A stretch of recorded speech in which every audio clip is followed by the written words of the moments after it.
அனைவருக்குமே வணக்கம். சற்று முன் கிடைத்திருக்கக்கூடிய ஒரு மிக மிக முக்கியமான செய்தி ஒன்று வெளியாகி உள்ளது. சற்று முன் உதயநிதி ஸ்டாலின் வீட்டில் கோடி கோடியாய் சிக்கிய கருப்பு பணம், அமலாக்கத்துறை அதிரடி சோதனை, இது மாதிரி செய்திகள் வெளியாகிருக்கு.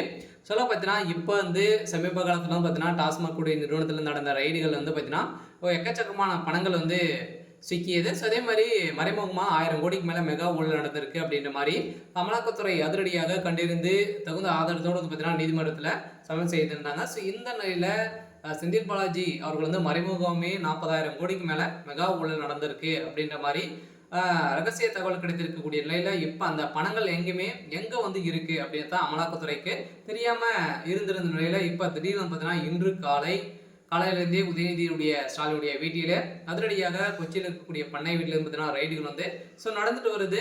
இந்த ரைடின் அடிப்படையில் அங்கே பார்த்தீங்கன்னா அதிரடியாக மூட்டையாக கோடிக்கணக்கான பணங்கள் பார்த்தீங்கன்னா சிக்கியது அப்படின்ற மாதிரி இப்போ அபிஷியலாகவே தகவல் வெளியாகி வருது.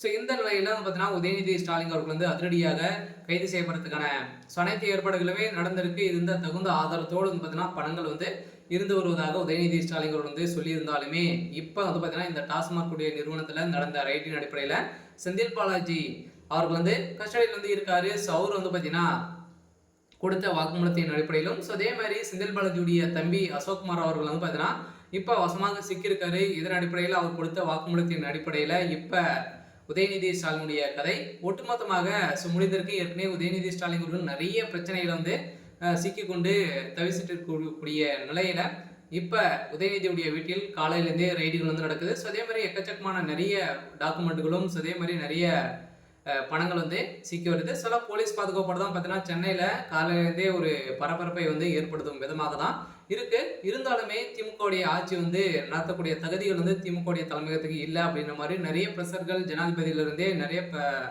ஸோ இதெல்லாம் பார்த்தீங்கன்னா வந்துட்டு இருக்கக்கூடிய நிலையில இப்போ திமுக சேர்ந்த ஒவ்வொரு அமைச்சர்கள் வீட்டிலும் அதே மாதிரி துணை முதல்வர் உதயநிதி ஸ்டாலினுடைய வீட்டிலும் தொடர்ந்து ரைடுகள் நடக்கும் அப்படின்ற மாதிரி இப்போ சொல்லியிருக்காங்க. ஏற்கனவே செந்தில் பாலாஜி முடிந்தது. ஸோ அதே மாதிரி ஜெகத் ரக்ஷகனும் அவர்களுடைய வீட்டிலும் பார்த்தீங்கன்னா அதே மாதிரி ஆலைகளும் முடிந்தது. ஸோ அதே மாதிரி துரைமுருகனுடைய வீட்டில் நடந்தது. மீது இருக்கக்கூடிய அமைச்சர்களுடைய வீட்டிலாம் பார்த்தீங்கன்னா ஏவாவுடைய வீட்டில் பார்த்தீங்கன்னா ரைடுகள் நடத்த போகிறதாக தகவல் வெளியாகி வருது. இந்த நிலையில் அந்த பணங்கள் அனைத்தையுமே பார்த்தீங்கன்னா ஏவாவுடைய ரகசிய அறையெல்லாம் இருந்து வருவதாகவும் இப்போ கிடைத்திருக்கக்கூடிய ஆதாரத்தின் அடிப்படையில் இப்போ அமலாக்கத்துறை பார்த்தீங்கன்னா வெளியிட்டு இருக்காங்க. அனைத்துமே பார்த்தாலே திமுகவுடைய தலைமையகம் ஒட்டுமொத்த கதையும் முடிய போகுது. இன்னும் 8 மாத காலங்கள் இருக்குது. ஸோ அதுக்குள்ளே திமுகவுடைய ஆட்சி கலைத்து ஜனாதிபதி ஆட்சிக்கு வரக்கூடிய நிலை உருவாகி இருக்கு. சரி, ஓகே. ஸோ இருந்தாலும் என்ன நடக்க போகுது அப்படின்றத வெயிட் பண்ணி பார்க்கலாம். இது மாதிரி செய்திகளை தெரிஞ்சுக்கணும் அப்படின்னா மறக்காமல் நம்மளுடைய சேனலை சப்ஸ்கிரைப் பண்ணி சப்போர்ட் பண்ணுங்கள். தேங்க்யூ.